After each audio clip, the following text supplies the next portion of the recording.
Assalamualaikum warahmatullahi wabarakatuh. Ya teman-teman, kelas 2A Usman bin Affan, jumpa lagi dengan Bunda Yanti dalam pembahasan tematika hidup rukun ya. Sekarang kita ingin membahas subtema 3 yaitu hidup rukun di sekolah. Pembahasannya pembelajaran 1, pembelajaran 2, dan pembelajaran 3. Langsung saja, bismillahirrahmanirrahim.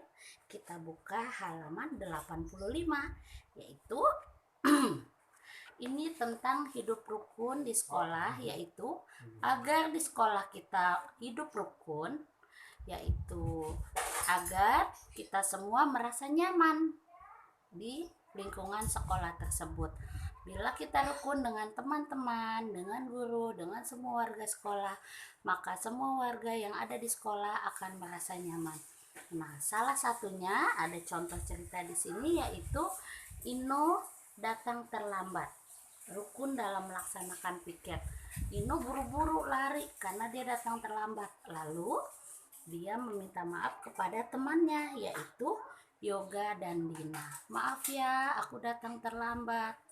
Nah, itu salah satu contoh bila kita ingin hidup rukun dengan teman kita di sekolah, yaitu kita jangan malu dan jangan sungkan untuk meminta maaf kepada siapa saja bila kita melakukan kesalahan, ya. Nah, begitu juga teman yang dimintai maaf. Teman kita berbuat salah, lalu dia meminta maaf. Maka kita jangan ragu dan jangan sungkan, jangan pelit untuk memberikan maaf. Misalnya contohnya seperti ini. Ino datang terlambat, lalu dia meminta maaf kepada Yoga dan Dina. Nah, apa tanggapannya Yoga dan Dina? Iya, tidak apa-apa. Bisa. Atau lain kali jangan terlambat lagi ya. Nah, maka dengan meminta maaf dan memberikan maaf, maka akan terciptalah kerukunan di lingkungan sekolah. Begitu juga sikap kita kepada ibu dan juga bapak guru atau kepada warga lain yang ada di sekolah. Jangan ragu untuk meminta maaf dan juga memberikan maaf. Oke, baiklah. Lalu kita buka halaman selanjutnya, yaitu di sini ada, coba perhatikan cerita di atas. Dalam cerita itu ada kata-kata segera masuk kelas Ino. Lalu Ino, tolong bantu aku menyapu. Nah, di belakangnya ada tanda angka 1, di bawahnya ada titik, itu namanya tanda seru. Nah, kalimat yang diakhiri dengan tanda seru disebut kalimat perintah. Jadi, apa itu kalimat perintah? Kalimat perintah adalah kalimat yang meminta atau menyuruh seseorang untuk melakukan sesuatu. Ya, kalimat perintah diakhiri dengan tanda seru. Nah, dalam memberikan perintah atau meminta tolong atau menyuruh seseorang, alangkah baiknya dan alangkah lebih sopannya bila diikuti dengan kata tolong. Contoh yang kedua seperti Ino, tolong bantu aku menyapu. Nah, itu sangat sopan sekali ya. Ditambah dengan kata tolong. Belajarlah dengan rajin. Tutuplah pintu itu atau bacalah buku itu. Tetapi akan lebih halus lagi bila ditambah kata tolong. Tolong tutuplah pintu itu ya. Atau tolong letakkan di atas meja. Tolong bukakan pintunya. Tolong ambilkan mainan itu. Seperti itu akan lebih sopan lagi. Bila kita sopan, maka kerukunan akan selalu terjaga di mana saja kita berada. Ya teman-teman, kita akan membahas tentang matematika, yaitu Ino bermain dengan rukun bersama teman-temannya pada jam istirahat di halaman sekolah. Ino dan temannya bermain kelereng. Nah, Ino membawa 125 butir kelereng ke sekolah untuk dimainkan. Di rumah dia masih punya 252 kelereng. Nah, bila dijumlahkan, berapakah jumlah seluruh kelereng Ino yang ada di rumah maupun yang dibawa ke sekolah. Nah, caranya kita menghitung ada dua, yaitu dengan cara bersusun panjang dan yang kedua dengan cara bersusun pendek.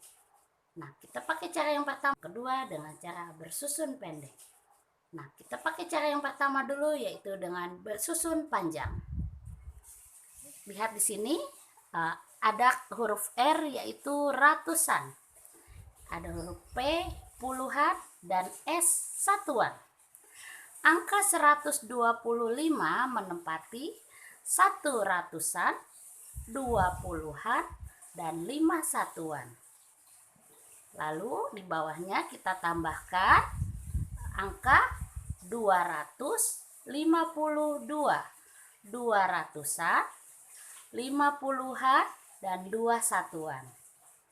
Kita tarik garis, lalu kita beri tanda tambah. Ingat, dalam penjumlahan membuat rumah tingkat, Bunda Yanti pernah bilang, jangan memakai rumah orang. Jangan menempati rumah orang, tempati rumah sendiri, atau tempati tempat sendiri. Ratusan di tempat ratusan, puluhan di tempat puluhan, satuan di tempat satuan. Cara menjumlahkannya sangat mudah, yaitu ingat dari belakang. Dari belakang, ingat ya. Lihat, di sini satuannya ada 5. 5 satuan kita tambahkan dengan 2 satuan. 5 ditambah 2, berapa? 7. Good. Lalu puluhannya kita jumlahkan. 2 ditambah 5 sama dengan 7. 7-nya 70-an ya. Lalu yang ratusannya, 1 ratusan ditambah 2 ratusan menjadi 3 ratusan. 3 ratusan ditambah 7 puluhan ditambah 7 satuan sama dengan 377 ya. Oke, baiklah, sekarang yang bersusun pendek. Kita singkat saja hurufnya, ada R, P, dan P. R ratusan, P puluhan, dan S satuan. Maaf Bunda salah, RPS, ratusan, puluhan, satuan. 1 ratusan, 2 puluhan, 5 satuan. Ditambah 2 ratusan, 5 puluhan, dan 2 satuan. Kita jumlahkan ke bawah. 5 ditambah 2, ingat dari belakang, dari satuan. 5 ditambah 2, 7. Puluhannya 2 ditambah 5, 7. Lalu ratus 5, 7. Lalu ratusannya 1 ditambah 2 sama dengan 3. Jadi dibacanya 377. 125 kelereng ditambah 252 kelereng sama dengan 377 kelereng. Ya. Seperti itu ya teman-teman. Baiklah teman-teman, cukup sekian pembahasan subtema 3, yaitu hidup rukun di sekolah ya. Dengan kita membahas kalimat perintah, lalu meminta maaf, lalu dengan penjumlahan bersusun panjang dan bersusun pendek. Tentu saja kalau kalian banyak berlatih di rumah, dengan mengisi bukunya, kita akan semakin mahir. Latihan lagi, nanti ada tugas dari Bunda Yanti. Alhamdulillahirabbil alamin. Wassalamualaikum warahmatullahi wabarakatuh.